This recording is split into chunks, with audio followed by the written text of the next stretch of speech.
Hello, this is Suzanne Knaber-Nicole with Police Science Snippets number 213. Happy New Year's Eve, everyone. I hope you have a fantastic future next year, healthy, successful, productive. You're leaving the world in a better situation than it was the year before. I hope that will all come true for all of us next year. Now, before I get to the science snippets, I wanted to show you something. So, the Society of Evidence-Based Policing, in conjunction with Police Science Doctor, i.e. myself, we are launching a webinar series. We're launching the first one Friday next week on the 10th of January. And essentially what we're going to have is we're going to have a panel of experts that have carried out research before. And these experts are going to talk to us about implementing that research.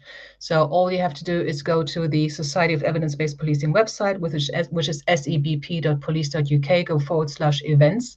You can join us live and you can submit questions live. So we're going to do like a Q&A webinar. And so it's a panel, it's not a presentation on why this research was done, but it's actually about implementing. So it's called Easier Said Than Done. It's specifically designed to help people who want to implement research studies in law enforcement. And the first one is going to take place next Friday. Again, this is the image for that. So just go to sebp.police.uk events and register. It's free to attend. We're going to record it. As well, you can submit questions in advance. You'll find the email address for that on the registration page. And we're then going to do this live with live questions with a panel of experts who've done the work. And then we're going to answer your questions, hopefully very competently.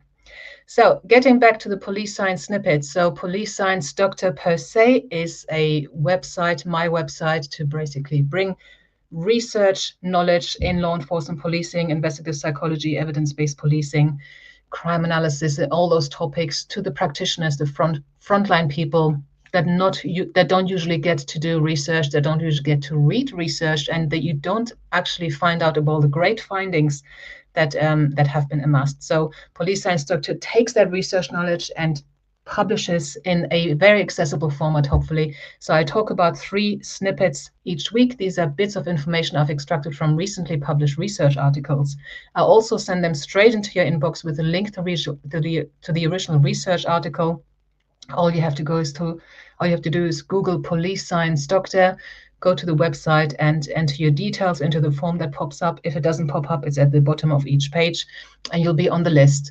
That's free. You'll get the you get access to all the previous snippets as well with the password that you will be emailed straight away. And you can download the PDFs, the 212 PDFs with 3 snippets each to build yourself up a little library if you want. So the snippets for this week. The first one is about mandatory reporting. This study analyzed the views of professionals who work with victims and/or perpetrators of domestic abuse about mandatory reporting, which is the need to report domestic abuse to law enforcement. Mandatory reporting is controversial as it is meant to protect the victim from the responsibility of and blame for reporting, but it takes away their choice on whether to do so. It was found, however, that particularly with increased experience in the field, professionals are supportive of mandatory reporting. Actually, all 3 articles of this week are open access, which means you can click on the link that I've put in the email to you. You can read the entire article in full. The second snippet this week is about educating the public. Public support for prisons and incarceration is still strong despite the growing evidence base suggesting its lack of effectiveness and negative consequences. However, presenting scientific evidence reduced participants' preferences for stronger punishment, and this in fact remained consistent regardless of crime severity, ranging from burglary to homicide.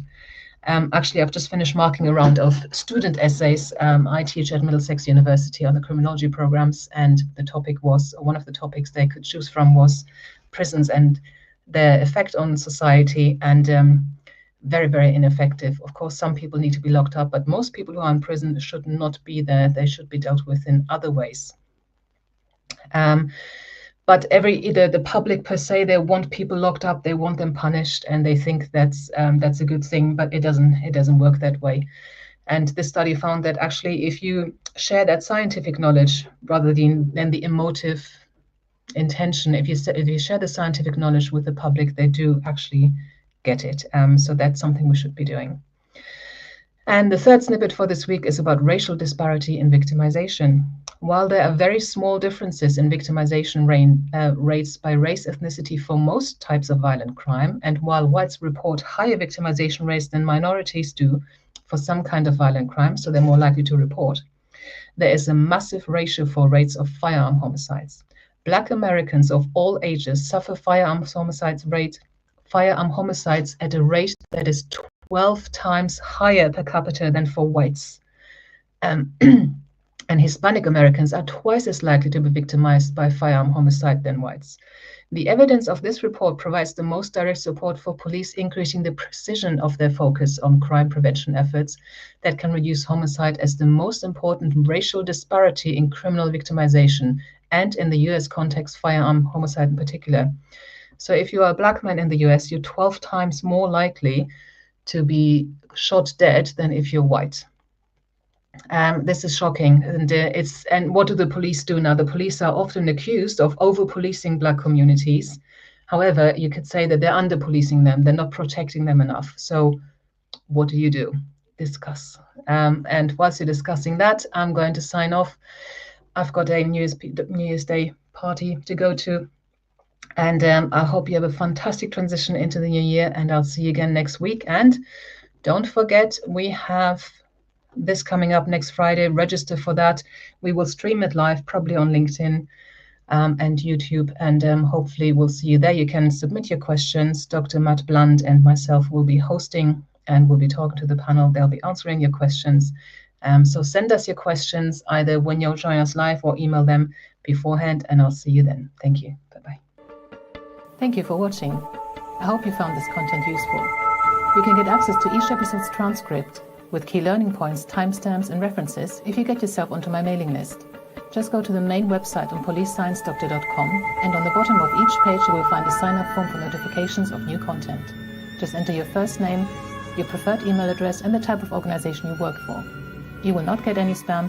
This is just for me to let you know about new content and for you to get access to all the transcripts.